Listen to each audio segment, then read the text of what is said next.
So in order to make the model to do truly robust concept removal, not only all its related concepts and all its related concepts in multiple hops that being deleted typically requires huge amount of computing and hinders the usability of the model.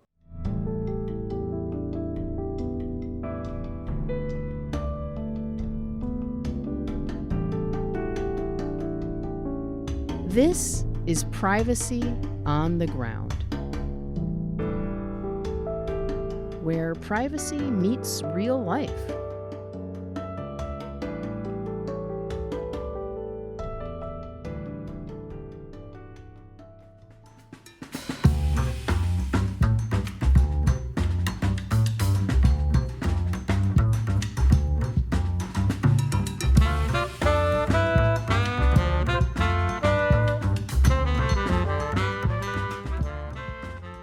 Where does AI governance happen?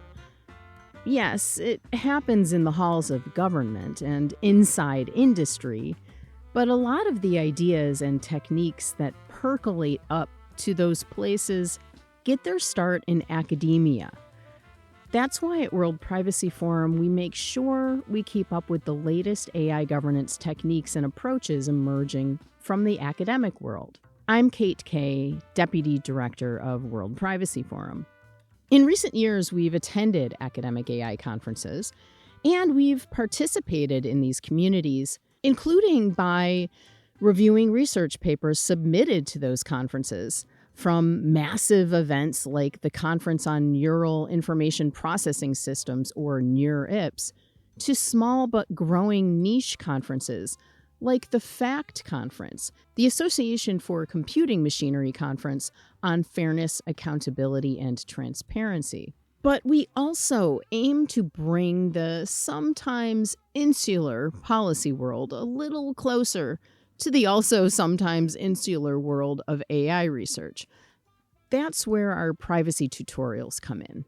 For the past 3 years, World Privacy Forum has held privacy-related tutorials at one particular conference where emerging work in the computer vision field happens, the Winter Conference on Applications of Computer Vision, WACV, or WACV, as it's known to insiders. WACV is where researchers convene to share their work on applications of computer vision AI. Think digital twins for medicine and healthcare, autonomous vehicle systems, and yes, even surveillance tech using facial or gait recognition. The focus of this year's World Privacy Forum tutorial was machine unlearning.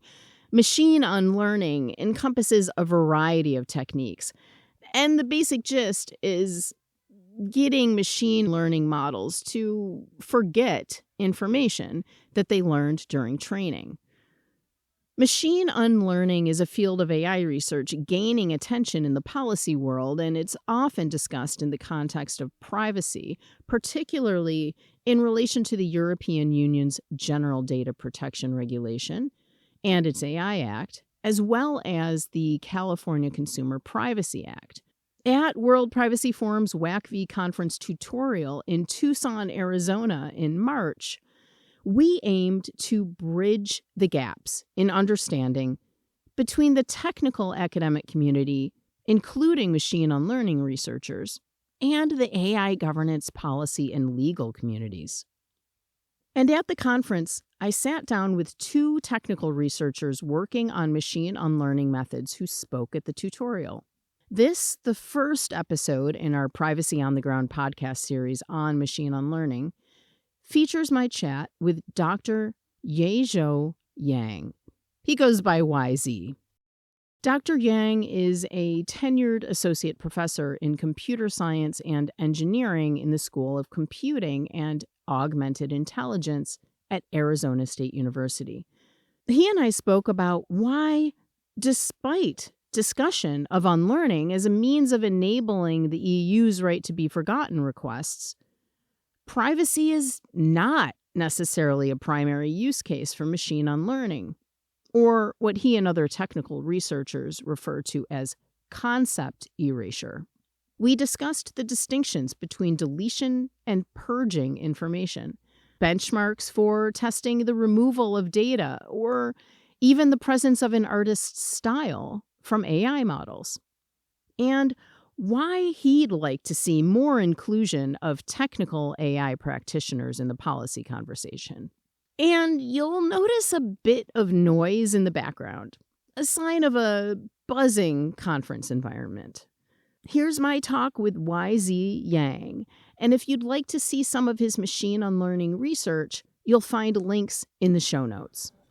So YZ, what got you into machine unlearning? Can you talk about that a little bit? Sounds great. So essentially, even before the whole Gen AI becoming a hot topic, there are a whole history of the AI research leading us to here. Around 2018, 2019, there is this image AI research relating to a specific model called GAN. I don't know whether the audience is aware of that. Generative adversarial network. So it's being shown to be very powerful to learn the underlying data distribution and being able to generate data. Here in this case, image data, very similar to the real world images. So that leads us as a research group within Arizona State University to question ourselves whether we can tell image is from a real camera or generated by AI. So that's way before that. I was starting from 2018, 2019. So we've been achieving some success along that research line, including a few publications in ICLR, CCPA, major venues, talking about an ICML, talking about how to use attributing techniques. So basically, a lot of these techniques are learned and borrowed from security domains. I would like to mention that Arizona State University School of Computing and AI, we have a very strong security research group.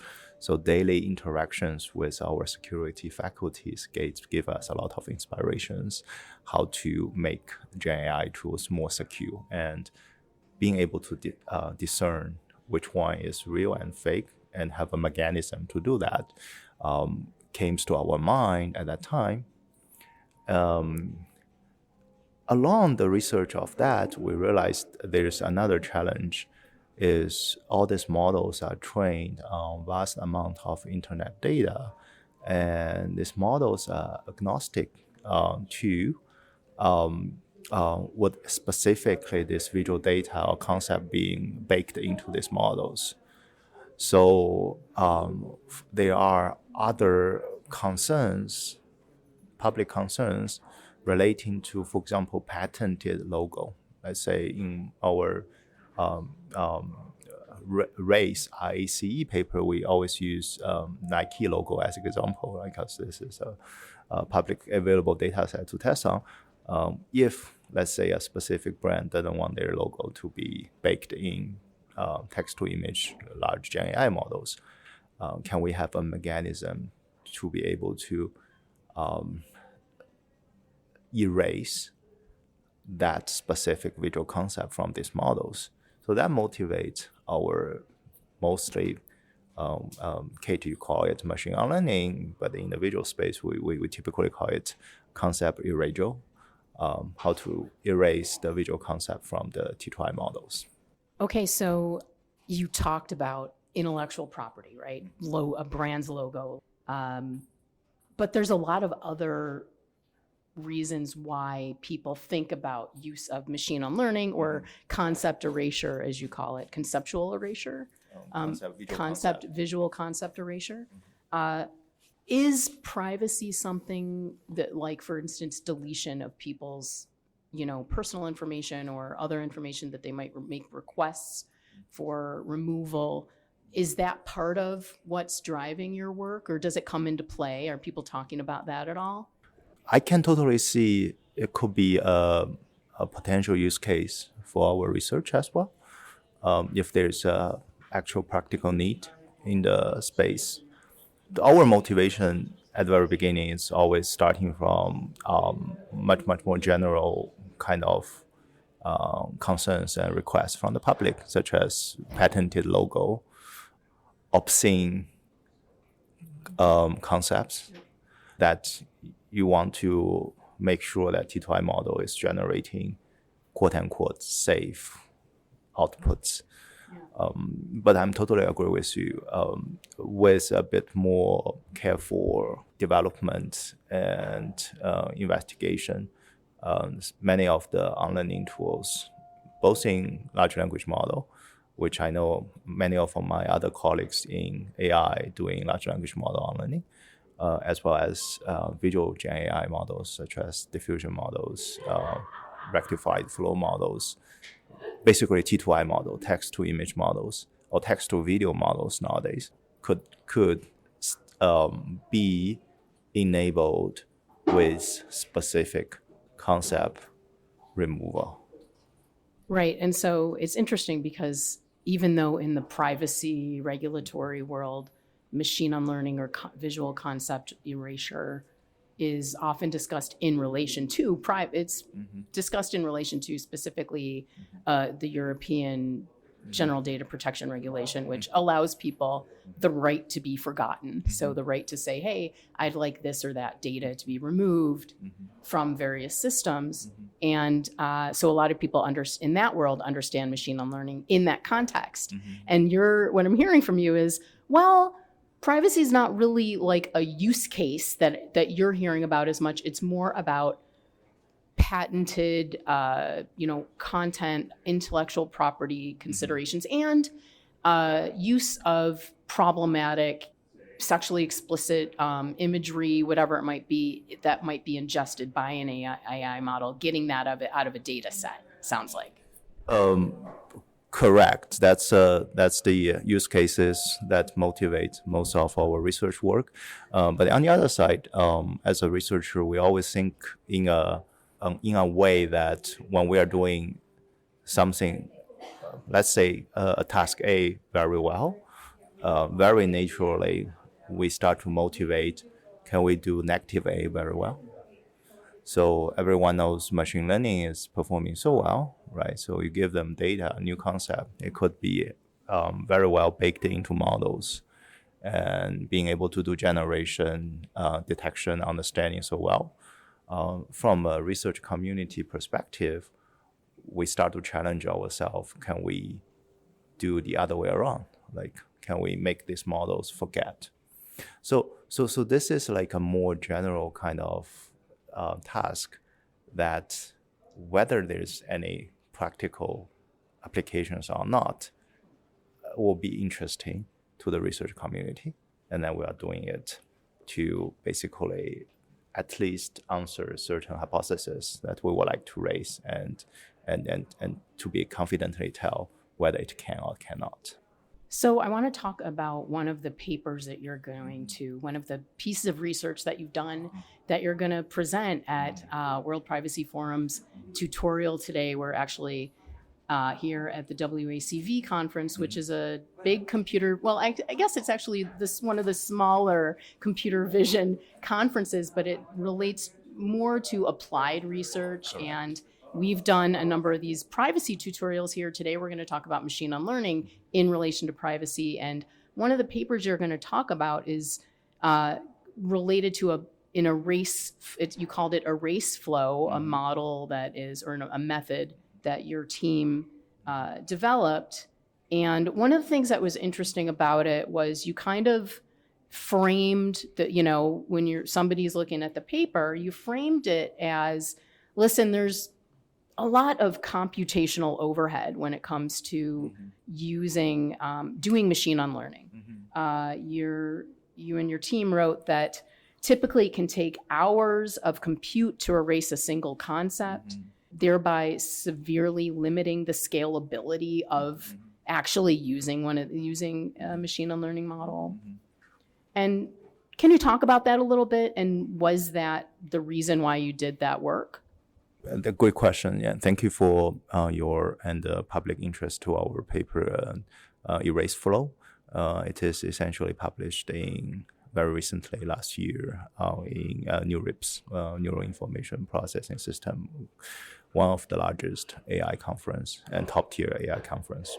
So, Kate, you are totally right. Unlearning, just like machine learning, unlearning as a technical challenge from our previous research and studies, it is pretty much costly to do robust removal. Here, the keywords is robust in a sense that, for example, if you want to remove a certain concept A, it's easy. It's basically delete. But the goal here is truly to do purge, in a sense that you don't want the model to be able to, after deleting A, then you are saying B plus C equals A. So I want to generate B plus C, and then the model still be able to remember and regenerate A back. So in order to make the model to do truly robust concept removal, not only A, all its related concepts, and all its related concepts in multiple hops that being deleted typically requires huge amount of computing and hinders the usability of the model, the methodology.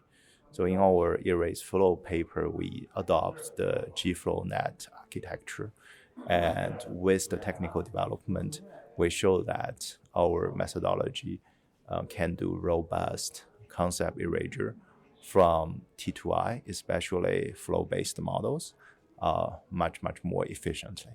So that increased the usability of such a methodology in actually removing concept, not only just remove a specific concept, but all the concept related to it. So in order to do a complete, pseudo-complete remove of that concept.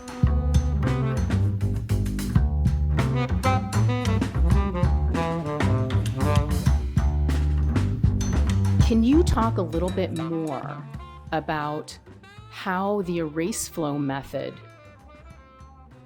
how it speaks to that need to reduce the computational requirements of that kind of B plus C equals A purge? And maybe would it make sense to talk about the difference between deletion and purge?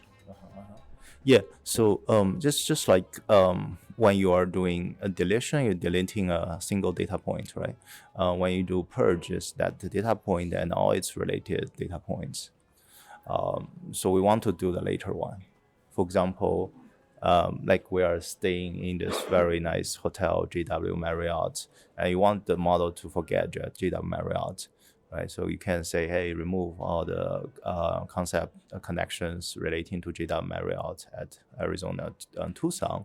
But if the user start to query saying, what is the best result in Tucson, and show me the picture of that result, I wouldn't be surprised a simple delete model will regenerate JW Marriott back as one of the candidates.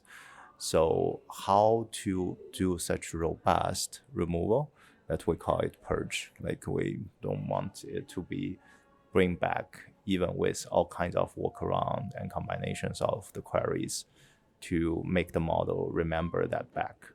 And GFlowNet is a very efficient framework that we adopt, and we find a very nice analogy between GFlowNet's balancing mechanism with the actual optimization need for concept robust removal in T2I models. And that is the technical, I would call it the gist that enable GFlowNet in our erase flow work to remove and delete and purge visual concept much more efficiently. Talking about benchmarking, there are public available benchmarks we typically use to test our models. A few specific concepts that the community typically use to remove to do the testing, such as Van Gogh style. Let's say you don't want the model. What is called Van Gogh's what? Van Gogh is the artist. Van Gogh. Right. Yeah. But what's the name of the benchmark? Name of benchmark. You said, right, so I understand Van Gogh. Uh-huh. I thought that was the name of one of the benchmarks that you were talking about, but you're just that's talking a part about of Van the- Gogh as an artist. Yeah, that's a part Yeah. of the benchmark. Okay. And then Van Gogh style as this concept to remove. Yeah. So you basically want to see if all these T2I models can be successfully removing all the memory about that specific art style, and all the generated images, even you prompt with generate an image in Van Gogh style, it won't do that specific style.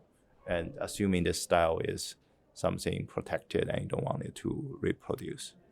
Yeah, that's really interesting. So Van Gogh, people would recognize his style. He was an impressionist. It was very thick paint. He used a palette knife to very heavy, visible paint brush strokes and things like that would be things that would be reflective of his style that maybe would be removed as a result of what you're, what you would be doing. And so there would be a benchmark that would test for that. Exactly.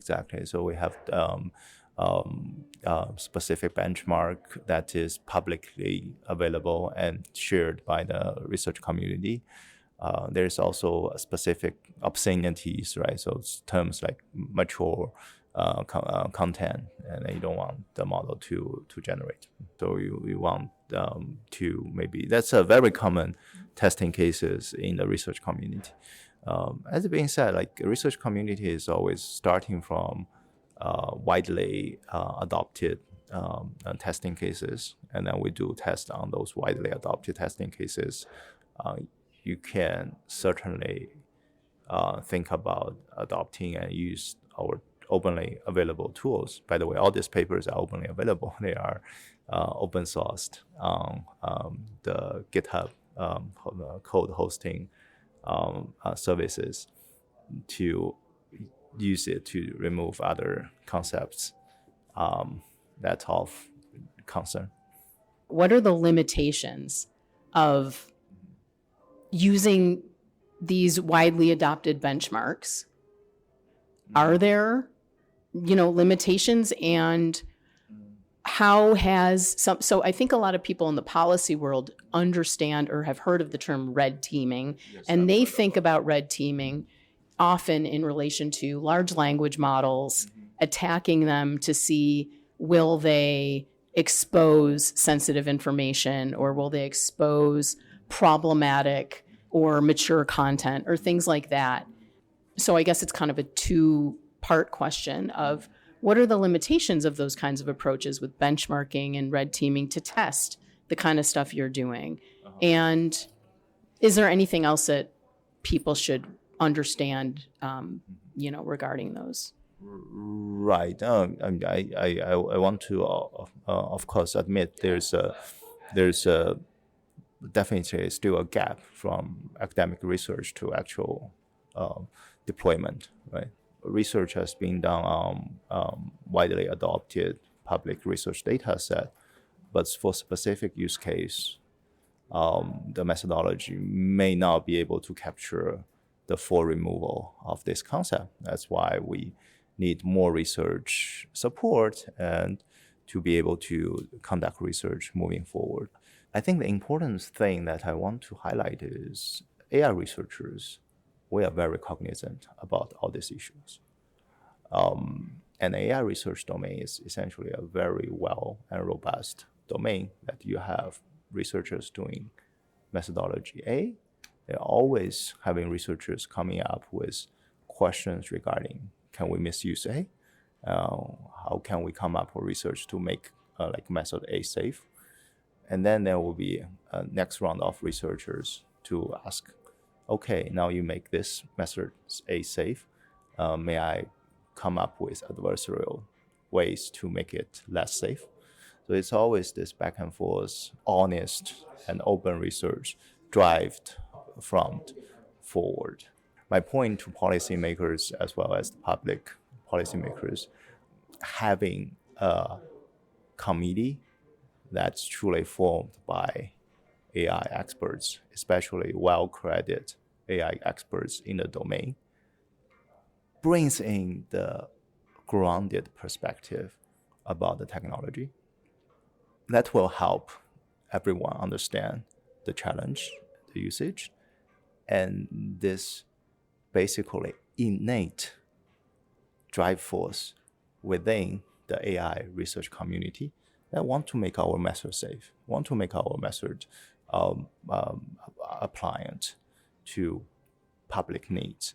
And this is not truly driven by saying funding or so on. Like National Science Foundation fund our research a lot. It's funding. That's why National Science Foundation is also important. So open research helps to fund open research questions that is motivated innately within the research community, and we think about this. Yeah, I think a lot of people maybe have some impatience when it comes to that multi-layered process that you're talking about, right? Because we're even at this computer vision conference that is, intended to kind of be like the next level of when early research is then applied. But then it goes into all these other iterations long before it might get baked into a product or become something that like industry is actually using, right? Right. And people don't necessarily understand all these steps that have to happen. Absolutely. You kind of talked about this, but are there any like use cases or actual case studies or things that you've seen when it comes to applying machine unlearning techniques that are actually happening? Like, have you seen companies or organizations apply machine unlearning techniques in the real world? I don't want to name any specific names of the practice, but I've heard about certain companies are very peculiar about where all the data that is used to train their models are from, right? For example, one specific company only train models on the data that they have ownership. So in these cases, I wouldn't be surprised that a lot of unlearning is being adopted to make sure that either the model that's from external open source community being adopted within all these practices, being able to provide or reproduce training data that is protected by that specific company's ownership. Every single practice and organization has its own policies. Certain policies more strict, certain policies less strict. When there is such a need, technology and methodology will be adopted to make sure, attempt to make sure they're compliant to all these policies. Well, thank you so much, YZ, for the great conversation. Really appreciate it.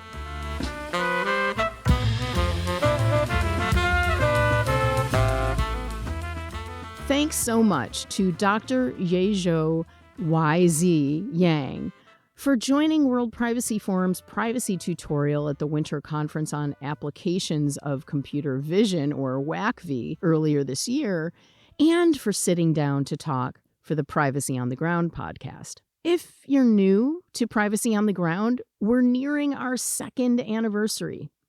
Check out our show archives, where you'll find episodes featuring accessible reviews of our research and in-depth discussions with experts addressing a variety of important privacy and AI governance-related topics, including indigenous data sovereignty, privacy and identity in the C2PA content provenance framework, as well as case studies about practical use of AI governance tools in Chile, Canada, and Singapore, including our recent series on the evolution of Singapore's AI Verify program.